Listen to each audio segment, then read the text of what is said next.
So hello friends, आज के इस वीडियो में हम डिस्कस करने वाले हैं पास्कल लॉ को। तो पास्कल लॉ होता क्या है? पास्कल लॉ भाई होगा एक टॉपिक है लिक्विड्स के अंदर जो कि क्लास 11th फिजिक्स में आता है। तो आज हम इसी लॉ को डिस्कस करने वाले हैं। एक्चुअली पास्कल लॉ दो लॉ होते हैं, मतलब इसकी दो स्टेटमेंट्स होती है पास्कल लॉ की। आओ एवं आज हम दोनों को डिस्कस कर लेते हैं। तो सिंपली देखो, फर्स्ट क्या कहते हैं पास्कल लॉ। पास्कल लॉ ये कहता है, पहले मैं आपको डेफिनेशन लिख देता हूँ जो कि एग्जाम में आती है, आप एज इट इज इसे कॉपी कर लेना। तो इसमें कहती है, if the effect of gravity is neglected,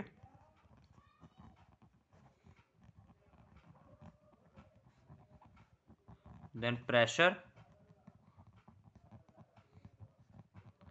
at every point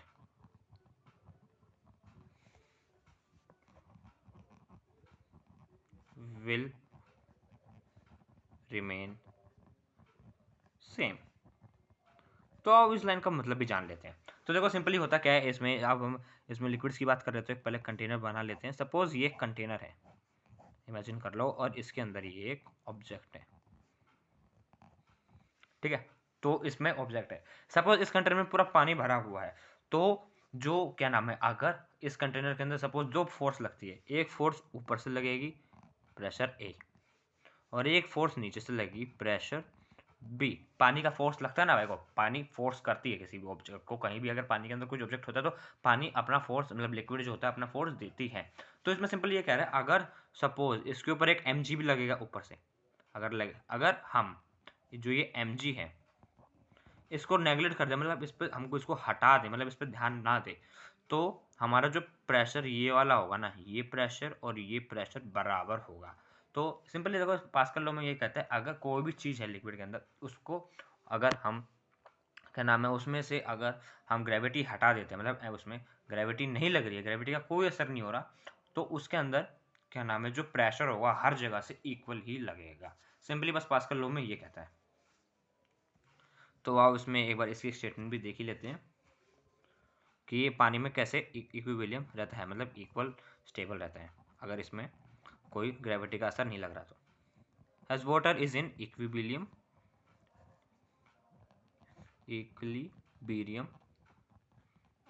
same diagram रहेगा यही वाला।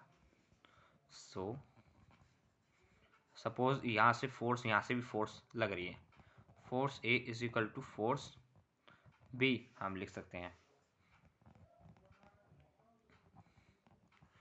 अब मैं इसको फोर्स को खोल सकता हूँ, प्रेशर इंटू में एरिया लिख सकता हूँ, तो ये ए, तो ये फोर्स बी इंटू में एरिया, और एरिया मैंने दोनों का ए लिया है क्योंकि ये जो ऑब्जेक्ट है इसका ऊपर भी गोल है, सेम एरिया, यहाँ भी सेम एरिया, तो मैंने दोनों को एक कॉमन ले लिया, ए से एक कट गया, तो क्या बचा कि जो प्रेशर ए है वो किसके इक्वल है, प्रेशर बी के। सिंपली देखो इतना इसमें ये बोला गया है।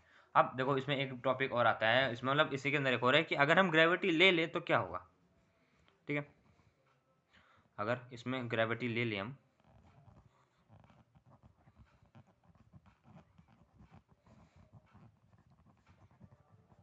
अगर हम इसमें ग्रेविटी ले लेते हैं तो देखो इसके अंदर ऊपर से फोर्स लग रही है F A plus M G equals to में, यहाँ से ये फोर्स बैलेंस करेगी F P.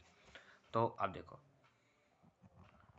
F A plus M G equals to में एफ पी, समझ गए क्यों किया मैंने, क्योंकि ये ऊपर से हमें एफ ए फोर्स लग रही है और साथ में एम जी, और इसको बैलेंस कौन कर रहा है, एफ बी, ठीक है। तो इन दोनों की जो फोर्स है इसको बैलेंस कर रही है फोर्स बी, सिंपली, है ना। तो अब देखो फोर्स बी को इधर कर दो और एम जी को उधर भेज दो, एम जी। अब हम फोर्स को क्या क्या लिख सकते हैं, आप जरा वो भी देख लेते हैं, प्रेशर इंटू में एरिया लिख सकते हैं, नहीं लिख सकते हैं, प्रेशर इंटू में एरिया लिख सकता हूँ मैं इसको, और इसको भी क्या नाम है प्रेशर इंटू में एरिया लिख देता हूँ, ये बी रहेगा और ये एरिया, और एरिया मैंने आपको बताया था सेम रहेगा।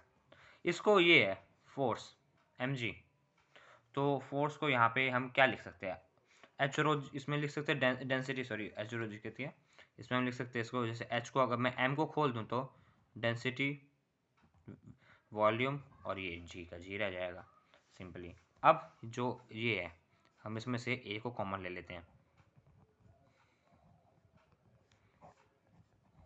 ये कॉमन ले लिया। अब यहाँ पे जो ये वी है इसको वॉल्यूम, इसको मैं क्या नाम है एरिया बाय हाइट लिख सकता हूँ, एरिया बाय हाइट कह रहा हूँ, सॉरी, एरिया इंटू में हाइट लिख सकता हूँ।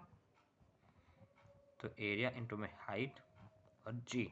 अब सिंपली देखो, एरिया से एरिया कट कर दिया मैंने, तो क्या मिला कि जो प्रेशर ए है, प्रेशर ए माइनस प्रेशर बी किसके बराबर है, एच रो जी के बराबर है। तो इसको हम एच रो जी भी लिख सकते हैं, जो कि मैंने पिछली वीडियो में आपको बताया था फॉर्मूला ऑफ प्रेशर के बारे में, जिसमें एच रो जी क्या है, वो कहाँ से निकला, वो मैंने पिछली वीडियो में आपको बता दिया। और तो सिंपल है भाई, देखो काफ़ी सिंपल है ये चीज़, आपको भी आ चुकी होगी। ठीक है, तो अब हम इसमें एक और स्टेटमेंट आती है इसकी दूसरी, पास्कल लॉ की, अब जरा उसको भी डिस्कस कर लेते हैं।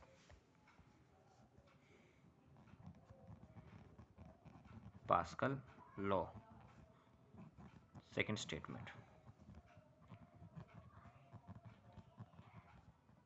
अब देखो पास्कल लॉ सेकंड स्टेटमेंट क्या कहते हैं भाई, देखो ये भी बड़ी सिंपल है, पहले इसकी स्टेटमेंट लिख लेते हैं, बाद में मतलब समझाता हूँ आपको, क्योंकि अगर ये स्टेटमेंट आपको अगर याद होगी तो आप एग्जाम में सेम टू सेम ऐसे कॉपी कर देना और टीचर आपको फुल नंबर दे देगा। तो इसमें देखो क्या कहते हैं, it state that if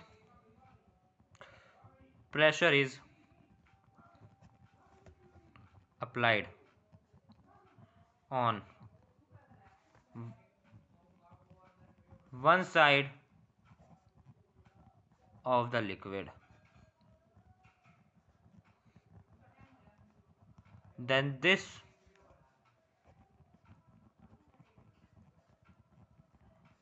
pressure is equally transmitted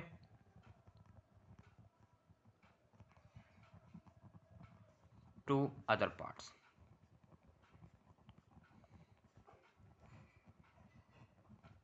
simply देखो ये क्या कह रहा है, देखो बड़ी सिंपल चीज़ बोली कि सपोज ये कुछ भी सोच लो, ये पाइप है ऐसे करके, ये यहाँ से यहाँ गया, ये यहाँ से ऐसे गया, यहाँ से ये गया। तो सिंपली देखो इसमें इतना कुछ कहते हैं सिंपल कि अगर यहाँ से सपोज कोई फोर्स लगता है उसके अंदर, हम किसी भी चीज़ में अगर हम फोर्स अप्लाई करते हैं, लिक्विड में अगर हम फोर्स अप्लाई करते हैं तो जो फोर्स है वो इक्वल ट्रांसमिट होता है अदर पार्ट्स पे।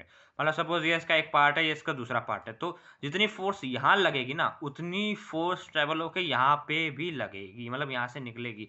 तो मतलब इसमें ये कहते हैं जितना प्रेशर हम यहाँ पे डालेंगे उतना ही प्रेशर यहाँ पे इस पर ट्रांसमिट होगा। सिंपली इसमें सेकंड स्टेटमेंट में ये कहता है और कुछ भी नहीं कहता है। तो आई होप आपको सेकंड स्टेटमेंट भी समझ आ गई होगी, सिंपली ये यही कहता है, और साथ ही मैंने आपको फर्स्ट स्टेटमेंट भी अच्छे से एक्सप्लेन कर दी है। अगर आपको इसमें से कोई डाउट हो तो आप मुझे कमेंट सेक्शन में बता देना, मैं आपको क्या नाम है उसका आंसर जरूर दूंगा अगर आपको कोई डाउट होगा तो हम फिलहाल देखो आज की वीडियो में हम इतना ही, मिलते हैं अगली वीडियो में, तब तक के लिए बाय बाय।